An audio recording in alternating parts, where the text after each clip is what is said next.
আর পচন নয়, সুস্থ সবল জাতি হিসেবে দাঁড়ানোর প্রত্যয় ব্যক্ত করেছেন প্রধান উপদেষ্টা ডক্টর মোহাম্মদ ইউনূস। তিনি বলেছেন, তরতাজা নতুন বাংলাদেশ গড়া অসম্ভব কিছু নয়, তবে মন ঠিক করে দ্রুত গতিতে এগিয়ে যেতে হবে। রাজধানীতে ন্যাশনাল বিজনেস ডায়ালগে প্রধান উপদেষ্টা বলেন, এই সুযোগ জাতির জীবনে বারবার আসে না, তা যেন আমরা হারিয়ে না ফেলি। অনুষ্ঠানে ব্যবসায় স্বস্তির পরিবেশ ফিরিয়ে আনার দাবি জানায় আইসিসিবি। শ্রীলঙ্কা আবারও রপ্তানিতে শীর্ষে।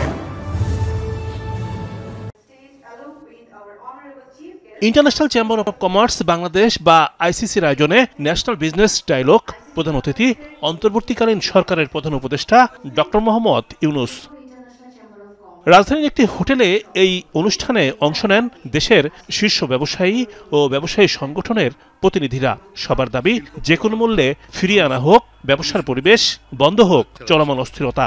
দুষ্কৃতকারীদের হামলার কারণে এ যাবৎ প্রায় আনুমানিক 100টি শিল্প ক্ষতিগ্রস্ত হয়েছে এবং অবস্থা বেগতিক দেখে 200-র অধিক কারখানা বন্ধ রাখতে হয়েছে।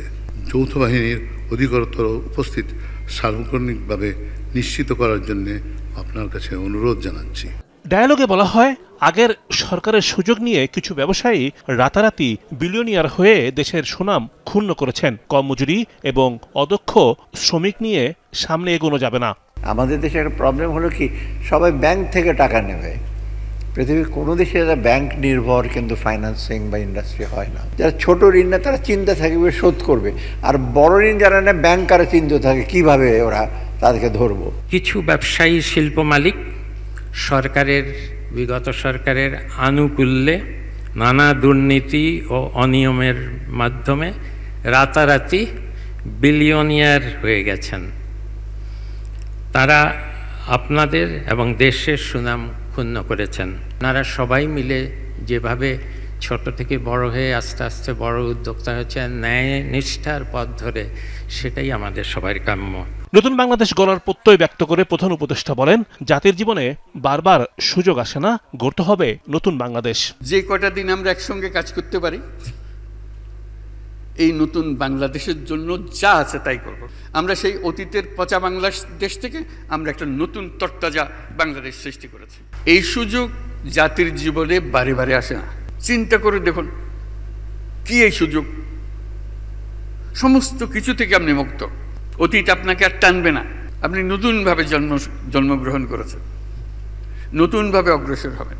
বিশ্ব দরবারে দেশকে তুলে ধরার আহ্বান জানিয়ে ডক্টর ইউনূস বলেন, শ্রমিক মালিকদের সম্পর্ক উন্নত করতে হবে, সবাইকে ঐক্যবদ্ধ হয়ে এগিয়ে আসতে হবে। শ্রমিক মালিকের সম্পর্কটা সুন্দরভাবে গড়ে তোলা। আমরা জেনেভা কনভেনশন যোগ দিতে পারি নাই। সবাই যখন একটা টিম হলাম, শ্রমিক মালিক সরকার সব যখন টিম হলাম, ওটাও আমরা করে ফেলি। সামাজিক ব্যবসায় উদ্বুদ্ধ হতেও তাগিদ দেন ডক্টর ইউনূস। তিনি বলেন, এই ব্যবসায় সরকারের মুখাপেক্ষী হতে হয় না। এমন ব্যবসা যে স্বনির্ভরশীল, নিজের টাকায় নিজে চলতে পারে, কিন্তু তার থেকে কোনো মুনাফা আমি চাই না। এটুকু শুধু ব্যবসা। অন্য ব্যবসাতে আমি মুনাফা চাই, এই ব্যবসাতে আমি মুনাফা চাই না। রিমন রহমান, যমুনা নিউজ, ঢাকা।